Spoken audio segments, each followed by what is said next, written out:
प्रशांत किशोर तो ये भी बोल रहा है कि बिहार के लोग बिकाऊ है, दारू पीकर वोट देता है, बिहार के लोग मुर्गा खाकर वोट देता है। 2014 में हम दारू नहीं पीते थे, 2015 में हम मुर्गा नहीं खाते थे, 2020 में पैसा लेके वोट नहीं बेचते थे, 25 में हम बिकाऊ हो गए। हरामखोरी देखी इसकी। यानी कि 2014 में इसने बोला कि अब की बार मोदी सरकार, तो हम सब ने वोट देकर मोदी जी को प्रधानमंत्री बना दिया। तब हम ईमानदार थे। 2015 में पलटी मार गया और महागठबंधन में आके बोला कि बिहार में बाहर नीतीश कुमार है, तो हम सब ने वोट देकर महागठबंधन की सरकार बनवा दी। तब हम ईमानदार थे। 2020 में सत्ता में बैठ के मलाई खा रहा था, तब भी हम ईमानदार थे। और 2025 में जब ये वोट मांगने तो हम बिकाऊ हो गए। इसकी हरामखोरी देखी, एक झटके में कैसे हम बिहारियों को बिकाऊ बना दिया। इस हरामखोर ने हम बिहारियों का नाम इतना खराब कर रखा है कि जिसे देखो कोई भी आके बिकाऊ बोल के चला जाता है। मतलब हम बिहारियों का कोई मान सम्मान है कि नहीं, हमारी कोई इज्जत प्रतिष्ठा है कि नहीं है? आके सभाओं में आके बोल के जाता है कि दारू पी के वोट देनी रहुआ, मुर्गा खा के वोट देनी रहुआ, 500 रुपया लगे वोट बेचनी रहुआ। हमारी माताएं बहनें बिकाऊ हैं क्या? बिकाऊ नहीं है, हमारी कोई इज्जत नहीं है, तो क्यों सबको जाके भरी मंच पे जाके बेइज्जती करता रहता है बार बार? प्रशांत किशोर कह रहा है कि जितने भी गरीब गुरबा के बच्चे हैं उनको मैं प्राइवेट स्कूल में पढ़ाऊंगा। ये सबसे बड़ा स्कैम है, सबसे बड़ा घोटाला है। जब सारे सरकारी स्कूल के बच्चे प्राइवेट स्कूल में पढ़ने चले जाएंगे, तब तो सरकारी स्कूल खाली हो जाएगा, उसमें कोई पढ़ने नहीं जाएगा। और जब स्कूल खाली हो जाएगा तो उसमें मास्टरों को बैठाकर सरकार उनको तनख्वाह देगी? नहीं देगी। तो क्या होगा, जब कोई पढ़ने नहीं जाएगा सरकारी स्कूल में, तो स्कूल 71,000 सरकारी स्कूल एक झटके में बंद हो जाएगा। स्कूल में ताला लग जाएगा। और इसमें 71,000 स्कूलों में जो जितने भी शिक्षक हैं, 6 लाख शिक्षकों की नौकरी खत्म हो जाएगी। 6 लाख शिक्षकों की नौकरी एक झटके में प्रशांत किशोर खा जाएगा। सब रोड पे आ जाएंगे। इतना ही नहीं, उसमें जो खिचड़ी बनाने वाली माताएं बहनें हैं, सेविकाएं हैं, उन सब की नौकरी भी चली जाएगी। उतना ही नहीं, जो आंगनवाड़ी है, बिहार में 1,15,000 आंगनवाड़ी है, वो आंगनवाड़ी में 1,15,000 शिक्षक हैं, उन सबकी नौकरी चली जाएगी। एट द सेम टाइम उसमें जो सेविकाएं हैं, जो माताएं बहनें उसमें सहायक के रूप में काम करती हैं, विशेषकर विधवा महिलाएं हैं जो कि खाना बना के खिचड़ी बनाने का खिलाने का काम करती हैं, उन सब की नौकरी चली जाएगी। ये इतना ही नहीं, अभी तो खेल शुरू हुआ है। इतना ही नहीं, और जब सरकारी स्कूल खाली हो जाएगा तो सरकारी स्कूल जितने भी है, एक झटके में प्रशांत किशोर 71,000 सरकारी स्कूलों को पूंजीपतियों को बेच देगा। और बेचने के बाद में जब बेच देगा, अब क्या होगा, ये लाखों करोड़ों रुपए का सौदा नहीं है, ये लाखों का नहीं है, करोड़ों का नहीं है, अरबों का नहीं है, खरबों का सौदा है। जब खरबों का सौदा होगा तो इसमें लाखों करोड़ का घोटाला होगा। अब समझ में आया प्रशांत किशोर क्यों गांव गांव पैदल घूम रहा है?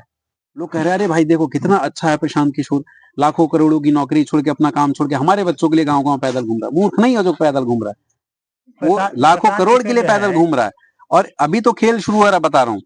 तो ये जब बेच देगा स्कूल, तो अब क्या होगा कि 2-4 साल बाद में सरकार बोलेगी कि भाई आपके बच्चों का फीस हम नहीं भर सकते, ये बड़ा घाटे का सौदा है। ऐसा करो कि आप अपने बच्चों का फीस अपने आप भरो।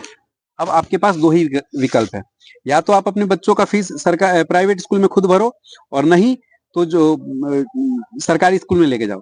अब आप अपने बच्चे को सरकारी स्कूल में लेकर जाएंगे पढ़ाने के लिए, तो वहां पे सरकारी स्कूल सरकारी नहीं रहेगा, वहां पे प्राइवेट स्कूल बन चुका होगा, बड़ा स्कूल बन चुका होगा, जो जिसमें फीस इतना ज्यादा होगा कि आप एक गरीब आदमी अपने बच्चे को पढ़ाने के बारे में सोच भी नहीं सकता।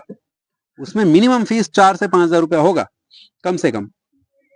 ये है प्रशांत किशोर का एजुकेशन मॉडल, जो पूरे बिहार को बर्बाद कर देगा। प्रशांत किशोर इतना पढ़ा लिखा हुआ है, फिर भी आप उनका विरोध कर रहे हैं। पढ़ा लिखा है, देख प्रशांत किशोर अगर मूर्ख होता ना, तो मैं मान लेता कि प्रशांत किशोर मूर्ख है। प्रशांत किशोर अगर अनपढ़ होता, जाहिल होता, गंवार होता, तो मुझे समझ में आता था कि भाई ये अनपढ़ है, जाहिल है, ये किसी का भी समर्थन कर दे रहा है, कुछ भी कर दे रहा है। लेकिन प्रशांत किशोर जैसा व्यक्ति जो एजुकेशन की बात करता है, जो अपने आप को सरस्वती का उपासक कहता है, ऐसा व्यक्ति अगर कन्हैया कुमार जैसे जयचंद का सपोर्ट करता है, तो समझ लेना उसकी रगों में जयचंद का खून पीटी उषा और हिमा दास से भी तेज दौड़ रहा है।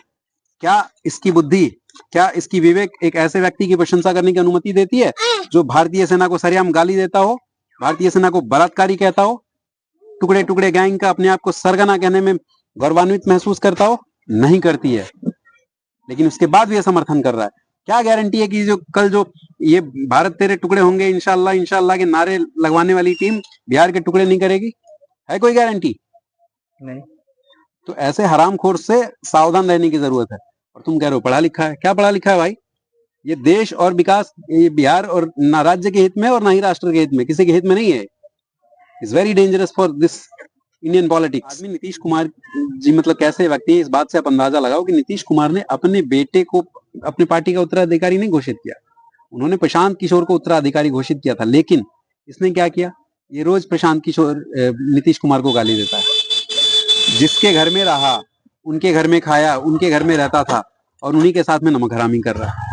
प्रशांत किशोर नीतीश कुमार को अपना पिता मानता था, उन्होंने अपनी पार्टी का उत्तराधिकारी घोषित किया था, तो ये पिता मानता था। तो अब बताओ मुझे, जो आदमी अपने बाप का नहीं हुआ वो आपका होगा? कभी नहीं हो सकता।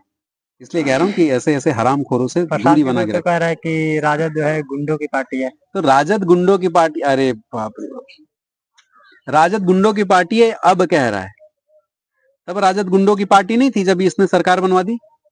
2015 में इसने ही सरकार बनवाई थी ना महागठबंधन की, तो 2015 में पैसे लेकर लालू जी की सरकार बनवा दी। अब कह रहा है कि राजद गुंडों की पार्टी है, बोल रहा है कि राजद जो है कट्टा के दम पे सरकार चलाती है, बालू माफिया और शराब माफिया के दम पे सरकार चलाती है, लालू जी अपहरण का उद्योग लगाते हैं।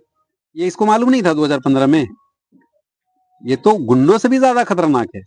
जो आदमी गुंडों से पैसा लेके गुंडों की सरकार बनवा दे, तो भाई गुंडों से भी ज्यादा खतरनाक है, तो उनसे बड़ा भी ये तो उनसे भी बड़ा गुंडा है। ये कुछ भी हो, लेकिन प्रशांत किशोर ईमानदार है। ये कितना बड़ा ईमानदार है ना, ये चुनाव में अभी पता चल गया है तुमको। अच्छा, बिहार में कितना सीट है? 243 सीट है ना? कितना सीट है? 243 सीट पे इसने कैंडिडेट्स कितने लोगों से फॉर्म भरवाए थे? 12,500। 12,500 में टिकट कितने लोगों को मिला? मात्र 243।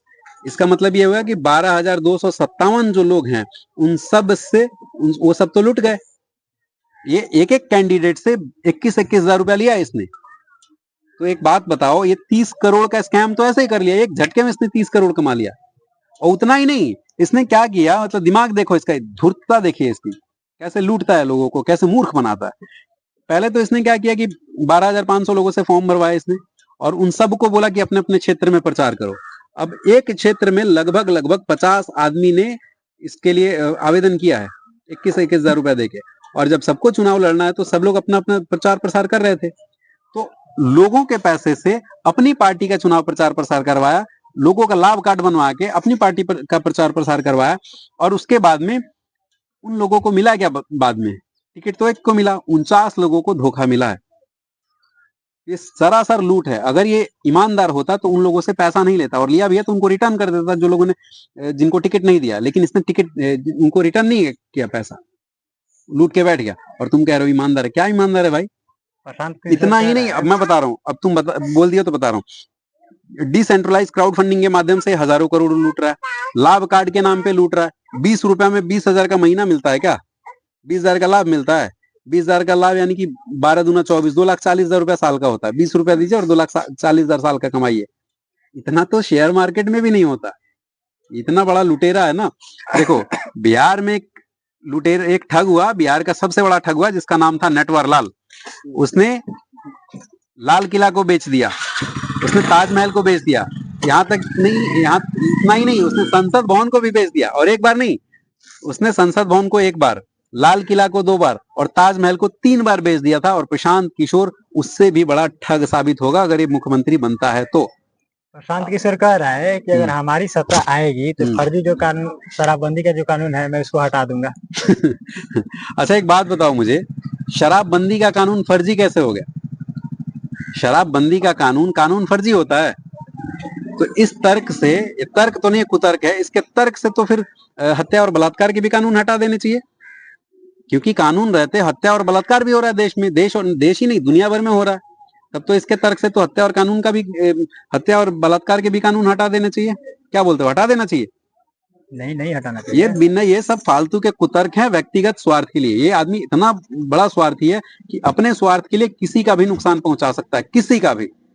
और वही कर रहा है, बिहार में वही कर रहा है। अपने व्यक्तिगत स्वार्थ के लिए हम सबका नाम खराब कर रहा है, हम सबको बिकाऊ बोल रहा है। प्रशांत किशोर इतना ईमानदार रहता है, अब बिहार से प्लान बंद कराने के को आ रहा है, तो साला गुजरात में फैक्ट्री क्यों लगा रहा है पहले से? उसको बिहार में फैक्ट्री लगाना चाहिए, बिहार को लोगों को सेवा करना चाहिए। देखो, बिहार और बिहारियों को मूर्ख बनाने का धंधा है। जो आदमी, मतलब अब सोचिए कि कितना बड़ा धूर्त है कि ये इसने 2014 से लेके 2020 तक इसने जिसको कहा उसको ही हमने वोट दिया, तो हम बिकाऊ हो गए। और ये हमको कुछ नहीं दे रहा, हमसे नोट भी ले रहा, हमसे वोट भी ले रहा और हमको गाली भी दे रहा है, तो ये अच्छा हो गया। धूर्तता देख रहे हैं इसकी आदमी के पास।